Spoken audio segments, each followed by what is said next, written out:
Hi, Nick. It's Alec. You might remember me from Boston University. I was the one from y'all who set up and moderated the debate. Great to see your success since then, and I'm glad I was there from the very beginning. Fun times. I'm sure you'll always be Cassie's biggest regret, haha.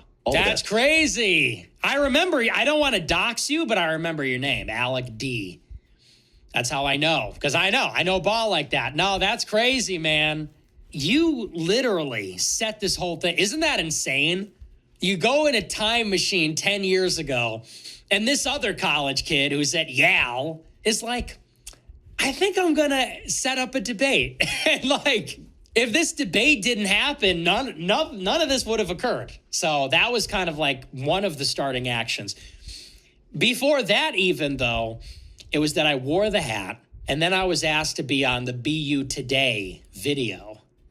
The Boston University Student Daily interviewed me. That's the part I never talk about because I always forget about it. I was wearing my MAGA hat, and somebody from like the BU TV station said, hey, we're doing a video where we're asking students who they're going to vote for and why, and you're the only Trump supporter that we know of.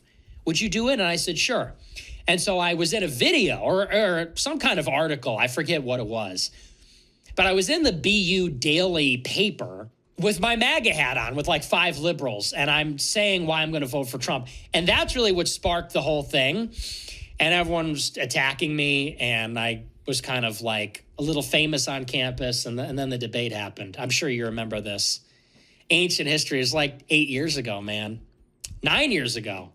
9 years. 9 years gone. Isn't that nuts? I was an 18-year-old whippersnapper, freshly 18, freshman, high school graduate, looking to make a name for myself. Here I am, world. Here I am in Boston. I hope I can make a name for myself. I think I'll wear this MAGA hat. And I'm fucking broke. I had no money. I had like no dining hall points.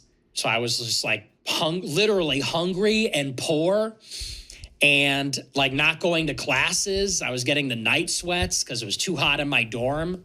And I was really struggling. I didn't like college at all because I struggle with basic things because I'm an eccentric genius. Yeah, but I was on Twitter and I was writing my blog. I had a blog at the time and I was writing for Regated and doing these debates. And I was on Cassie Dillon's stupid show.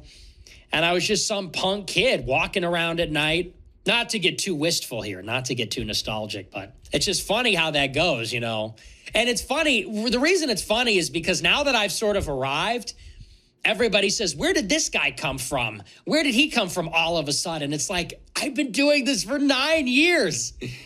And for those that have been around from the beginning, I mean, I was in my friend's dorm room because I had a double, he had a single.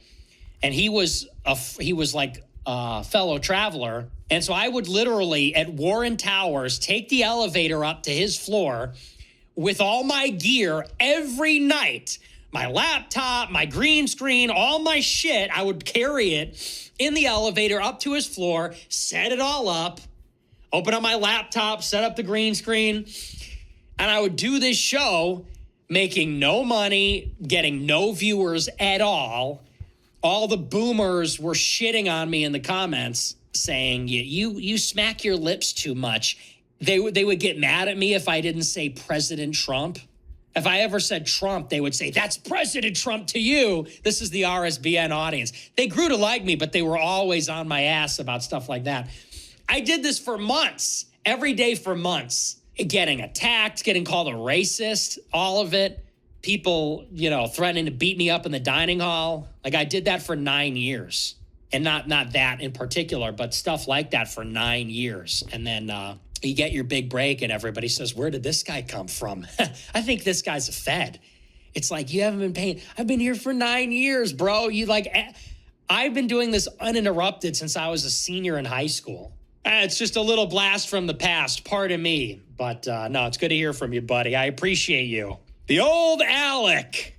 I thought your name was spelled with a K, though. Maybe it's not the real one, but maybe I'm misremembering that. Anyway. Yeah, so I mean, I'm happy for Nick. He's been working for a long time. This is like a full circle moment for him. This is the person who actually set up the debate that sparked his career. This is back, like he said, when he was in college. He was broke. He was finding his way. He's clearly found his way. As he said, he's arrived. You can hear the jubilation in him. A lot of people can relate to this. When you're young, you don't know what you're gonna do with your career, with your personal life, etc. You get older, you become more seasoned, and you find your way. So I think regardless of if people like Nick or on his side, we can all just agree that that's a fun story. And also, I was listening, particularly me being someone who's talking about politics now, I was catching that Nick talked about like how his start was, not just the fact that he didn't have money, but also like the way people comment. They criticize this, they criticize that, etc., etc. I experienced that, you know, but I think all people who talk in front of cameras, etc., put themselves out there, they experience that. All I could tell people is that in life, regardless of if you're talking in front of camera or not, all you can ever do is be you like to the best of your ability. Be respectful to others. As you guys know, sometimes when I'm talking, it's like a therapy session. You guys hear me thinking aloud. Like, when I get criticism, sometimes I should listen. Sometimes I should tell them fuck off, because it just depends on where they're coming from. I need to be open to hearing the criticism, maybe seeing someone else's viewpoint, but also having the discernment to understand when it's just somebody like Nick says, who is just saying such and such just because of your race, or such and such just because they don't like your standpoint, etc. And we all can work on that. But yeah, the few clips we saw today from Nick, I liked them. He's very funny. The other clip was all about his jokes. I think he's very charismatic, etc. So on this show, I'll just continue giving you guys my authentic viewpoints, and I look forward to growing with you guys. So I'm about to go into comments, but gang, if you like this show, please subscribe and please smash the like button. If you like this video, please smash the like button, comment, and subscribe. New shows airing Monday through Thursday.